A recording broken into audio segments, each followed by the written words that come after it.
সেচের খাল ছিল। গ্রামের অনেক কৃষক সেই খালের পানির ওপর নির্ভর করত। এক সকালে দেখা গেল খালের মুখ বাঁধ দিয়ে বন্ধ করে দেওয়া হয়েছে, ফলে হাকিমের জমিতে পানি যাচ্ছে না।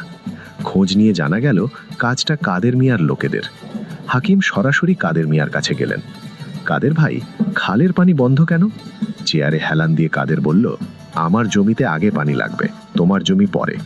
কিন্তু এতে আমার ফসল নষ্ট হবে। হলে হবে, বাজারে আমাকে অপমান করার আগে ভাবা উচিত ছিল।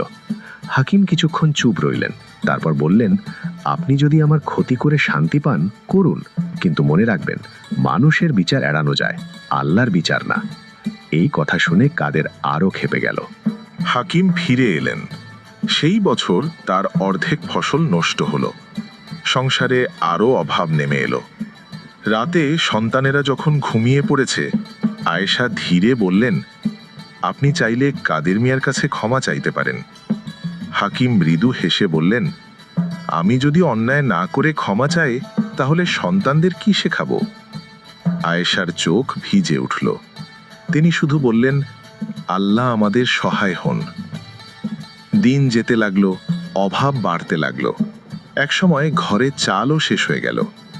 সেদিন সন্ধ্যায় মরিয়ম এসে বলল, আব্বা, আজ স্কুলে সবাই নাস্তা এনেছিল, আমি কিছু নিতে পারিনি। হাকিম মেয়ের মাথায় হাত রেখে বললেন, মা, মনে কষ্ট রেখো না, আল্লাহ দেরি করেন কিন্তু ভুলে যান না। সেই রাতেই তিনি দীর্ঘ সিজদায় কাঁদলেন, হে আল্লাহ, আমি ধন চাই না, শুধু এতটুকু দাও যেন আমার সন্তানদের হক নষ্ট না হয়, আর আমাকে সত্যের পথ থেকে সরিয়ে দিও না।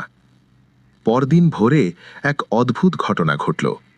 ফজরের নামাজ শেষে তিনি মসজিদ থেকে ফিরছিলেন। পথের পাশে পুরনো বটগাছের নিচে একটি চামড়ার থলি পড়ে থাকতে দেখলেন। তিনি তুলে দেখলেন ভিতরে অনেক স্বর্ণমুদ্রা আর কিছু কাগজপত্র। তার বুক কেঁপে উঠল। এই টাকা দিয়ে তার সব সমস্যা মিটে যেতে পারে। জমি বাড়বে, ঘর ঠিক হবে, সন্তানদের ভালো শিক্ষা হবে। কিন্তু পরক্ষণেই তিনি গভীর শ্বাস নিলেন। এটা আমার না। তিনি থলিটি নিয়ে বাড়ি এলেন। আয়েশা অবাক হয়ে বললেন, এত টাকা? হাকিম বললেন, হ্যাঁ, কিন্তু এটা আমাদের না, যার হারিয়েছে তাকে ফেরত দিতে হবে। আয়েশা কিছুক্ষণ চুপ থেকে বললেন, আমি জানতাম আপনি এটাই বলবেন।